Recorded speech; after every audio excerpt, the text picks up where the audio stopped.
Hello বন্ধুরা, সবাই কেমন আছে? দেখো আমি আজকে রান্না করব ডিমের ঝোল আর ফ্রাইড রাইস। তার জন্য এই যে মিক্সির ভিতর কাজু নিয়েছি, টক দই নিয়েছি, টমেটো, পেঁয়াজ, রসুন, আদা সবগুলো নিয়ে একবারে মিক্স করে নেব। আর এই সাইডে আমি ভাতটা বসিয়ে দিয়েছিলাম, ভাতটা আমার হয়ে গেছে। আর এক সাইডে দিয়েছিলাম এই যে ডিম আর আলুগুলো। আলুটা আমি ছুলেই দিয়েছি। এবার ভাতটা হয়ে গেছে, তাই ভাতটা ঠান্ডা করতে আমি একটু গামলার ভিতরে ঢেলে নিয়েছি। আর পাখাটাও চালিয়ে দিয়েছি, তাহলে ভাতটা তাড়াতাড়ি ঠান্ডা হয়ে যাবে। আর এই ডিমগুলো আমি ভালো করে ছুলে লবণ হলুদ মাখিয়ে নিয়েছি। তারপর একটা কড়াইয়ের ভিতরে তেল দিয়েছি, তেল দিয়ে ডিমগুলো ভালো করে নেড়ে চেড়ে ভেজে নেব।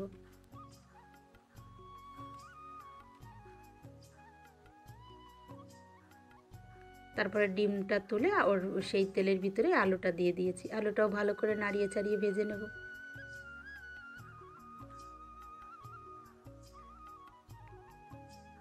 আলুটা নামানোর পরে কড়াই আর একটু তেল দিয়েছি, তারপরে একটা শুকনো লঙ্কা দিয়েছি, জিরা দিয়েছি, তারপরে যে দিয়ে দিলাম পেঁয়াজ। পেঁয়াজটা ভালো করে লাল লাল করে ভেজে নেব। তারপরে যে মিক্সিতে মিক্সচার করেছিলাম সব মশলাটা ঢেলে দেবো।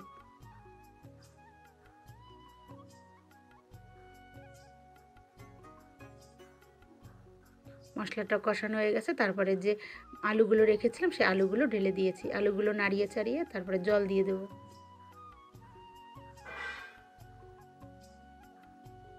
ডিম আর আলুটা আমি একসঙ্গেই দিয়ে দিয়েছি। তারপরে এই সাইডে হচ্ছে ডিম আর আলুতে জল ঢেলে দিয়ে তারপরে আমি এইবার এই সবজিটা ভেজে নেব।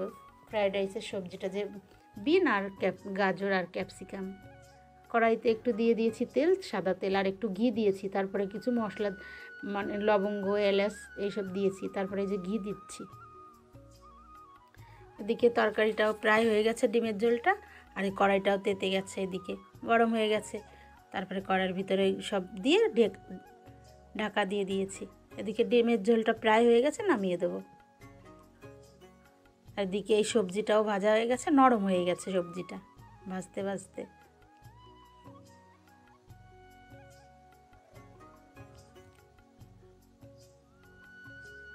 তারপরে ডিমটা নামিয়ে রেখে এদিকে আমি এই যে গামলার ভিতরে ভাতটা রেখেছিলাম ওর ভিতরে চিনি আর একটু লবণ দিয়েছি, তাহলে ওর সঙ্গে মিশবে ভালো তাড়াতাড়ি।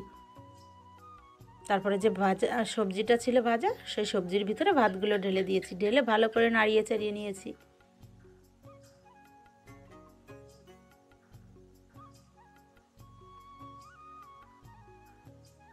অনেকগুলো ভাত তো, ওই জন্য নাড়াচাড়া করতে একটু অসুবিধা হচ্ছে। ওই জন্য আমি গামলার ভিতরে আগেই সব কিছু ঘি, চিনি, লবণ সব একসঙ্গে দিয়েছিলাম।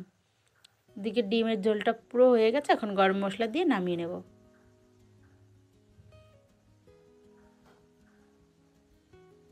হয়ে গেছে আজকের আমার রেডি ডিমের ঝোল আর ফ্রায়েড রাইস। দেখো ভাতটা কত সুন্দর ঝুরঝুরে হয়েছে। টাটা, পরের ভিডিও নিয়ে আবার চলে আসবো।